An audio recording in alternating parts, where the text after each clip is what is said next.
Hello my colouring friends, welcome back to my channel. I'm Liv, Colouring with Liv, and in today's video I'll be sharing how I coloured this tornado page from The Wizard of Oz.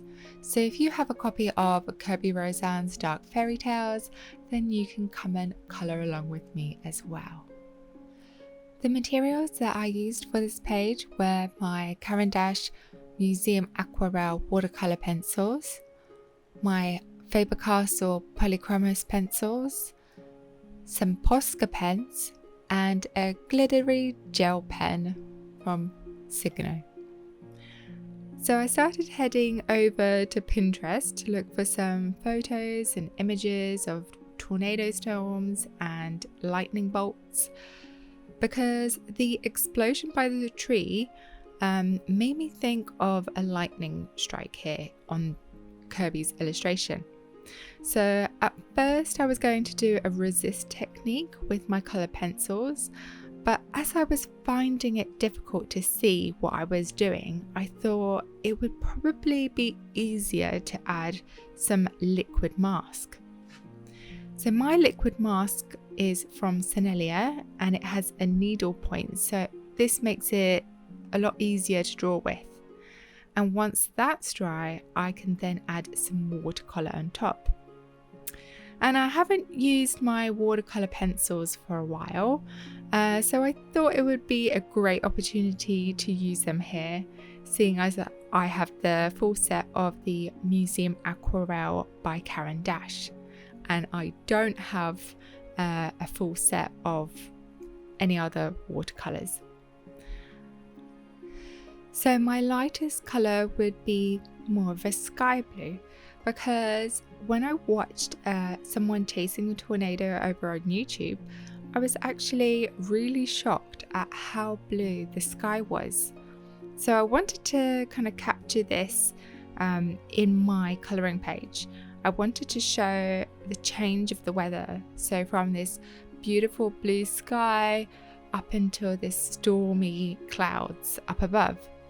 And as I added the sky blue colours in, I thought it would be good to have some pale peach or light yellow type of colour in there somewhere. Something that kind of reflects the light colour of a storm, or even sunshine beaming down through the clouds. So when I imagine a storm approaching, I imagine this light blanket of colour with those dark stormy clouds up above it. And that's what I was trying to do here. So as I was doing my lightning bolt, I realized that it was a little bit too light and that I needed to use more darker shades. So that's why I ended up putting a few too many layers of water on my lightning bolt. I should have done that right from the beginning, but I was just focusing more on the sky rather than the contrast of the lightning bolt. So now that I know that mistake of mine, you can avoid that yourself. So yeah, if you're doing some masking, then the purpose of doing that mask is that the colour that you put over it has to be dark enough so that you can see what's underneath, if you're doing a contrast like a lightning bolt.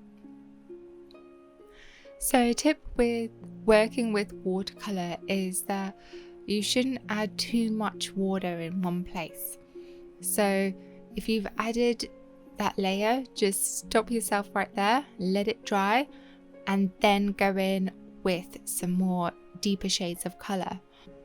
So I absolutely love how these watercolour pencils perform. So these are the Museum Aquarelle pencils by Caran, and I just love how vibrant they are. As soon as you add water to them, it's just like poof.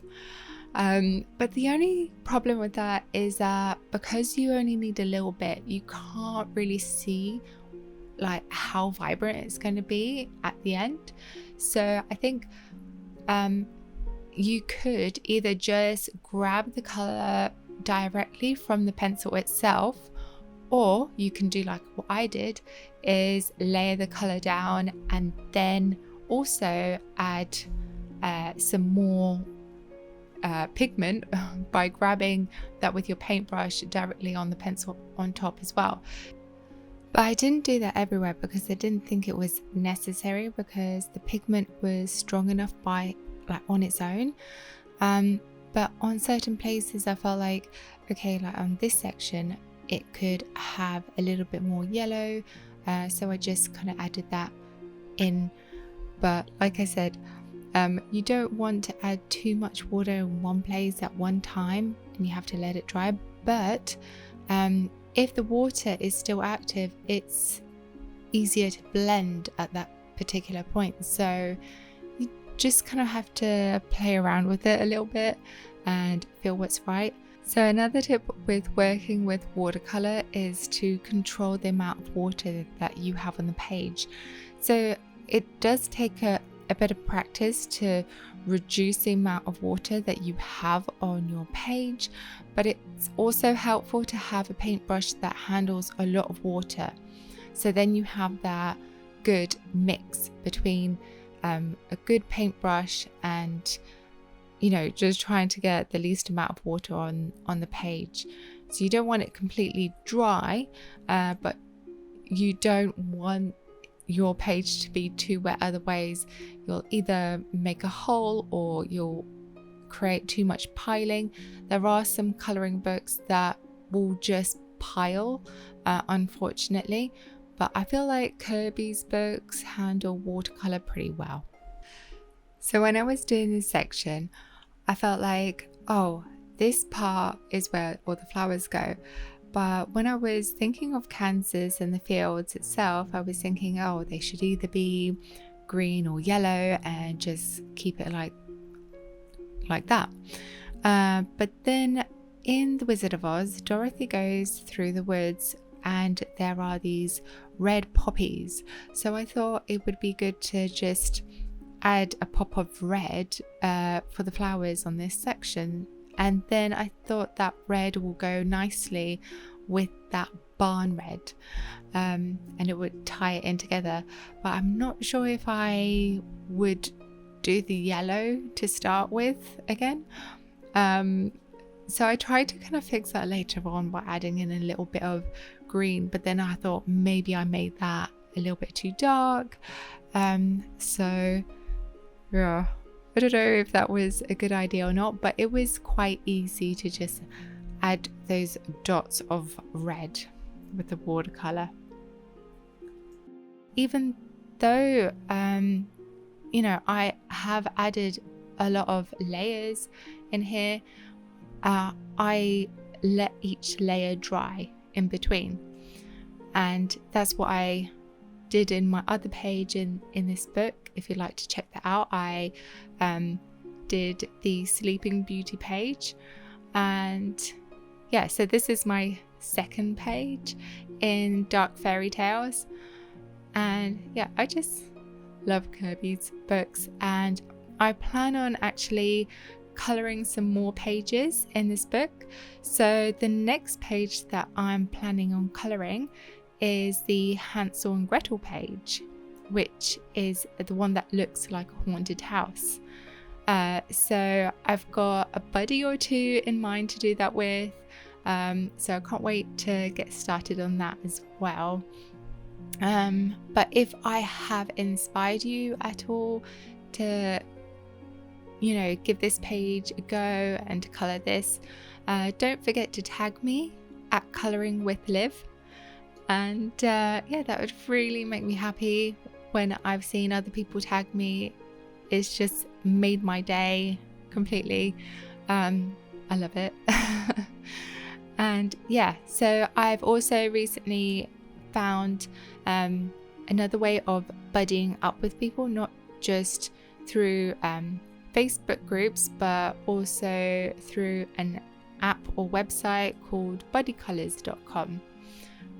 So you can just add all your books in there, and then you can select if you're open to buddy with somebody, and then that's how someone else reached out to me. and the other way was through a Facebook group, My Colourful Country Life family. So that's where I found Carter or Katya, where we did a page from Joanna Basford's book. And then I also post on my own Facebook group, Colouring with Liv and Buddies, just to show you what I'm working on at the moment and if anyone's buddying up with me. Or you could just do it the old-fashioned way and just reach out to somebody and just send them a message, DM them over Instagram or TikTok or wherever you might be. So my first buddy colour was over on Instagram from Shemaine Creative Colouring. She reached out to me, and you know, we were working in the same kind of books, so we picked a page from there. And then the second buddy colour, I reached out to somebody else, my Colourful Bubble. And then my third one was over on TikTok. Falling for You was working in, or she had just bought the same kind of book that I had, and I thought, you know, if you want, do you want a buddy? And anytime together we can, you know, do a page. And yeah, we kind of did one a bit last minute, but yeah. And then other places, like I said, was Facebook, and then just trying to figure out a time when you're both free, and then just doing a buddy from there.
So when I was trying to do more research of the feeling of, am I doing this right with the colors that I'm using? Let's have a look and watch a film or a documentary about tornadoes. So I headed over to Netflix and I found the tornado Joplin that was in 2011, and the sky was a lot more green than I imagined, which kind of makes sense from the perspective of Wizard of Oz. So I still wanted to capture the darkness of the clouds with the dark shades of blue, but I now had this green hue at the back of my mind.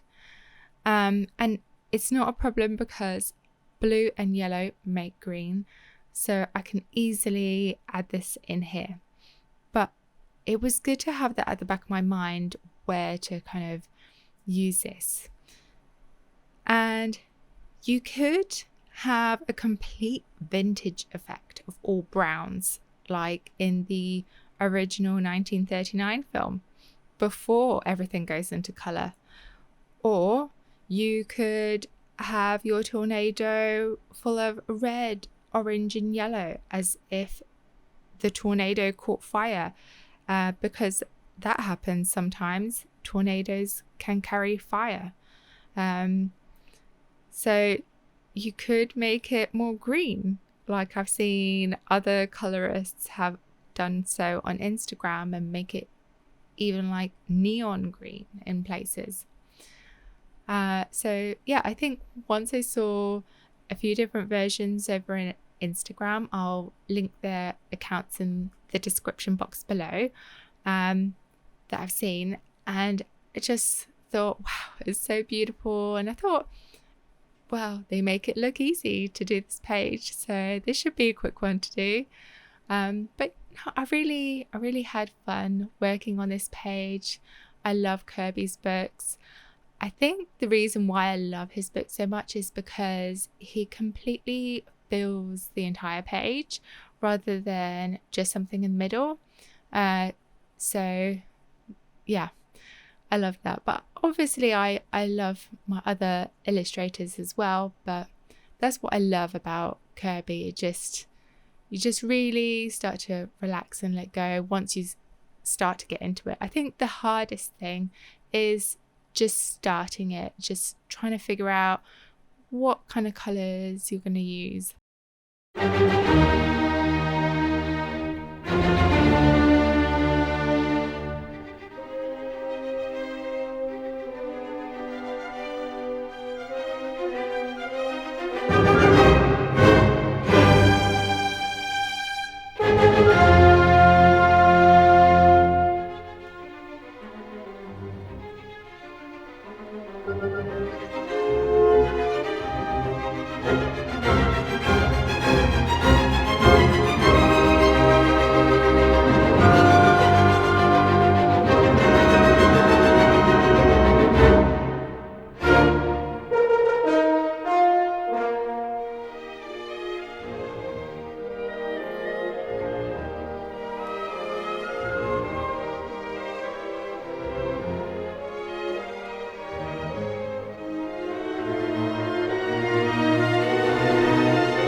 wanted to picture myself as if I were there. I thought about how the earth and the brown soil would be ripped out of the ground, and some of this would travel up the tornado.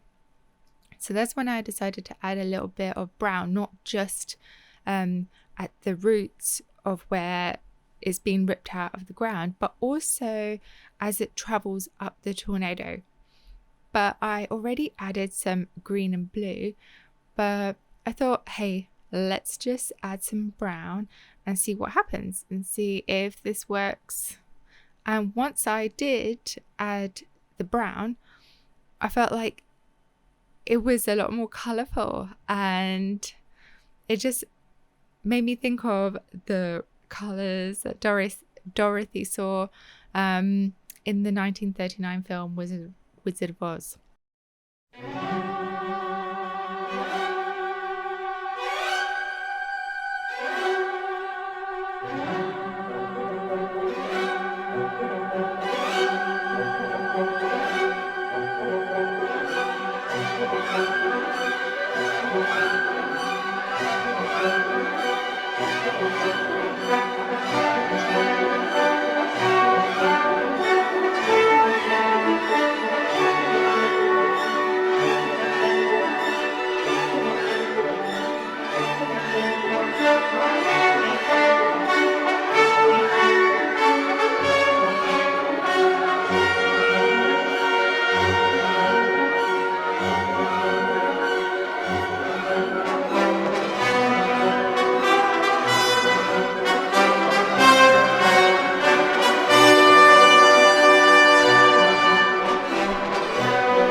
Thank you so much for watching till the end.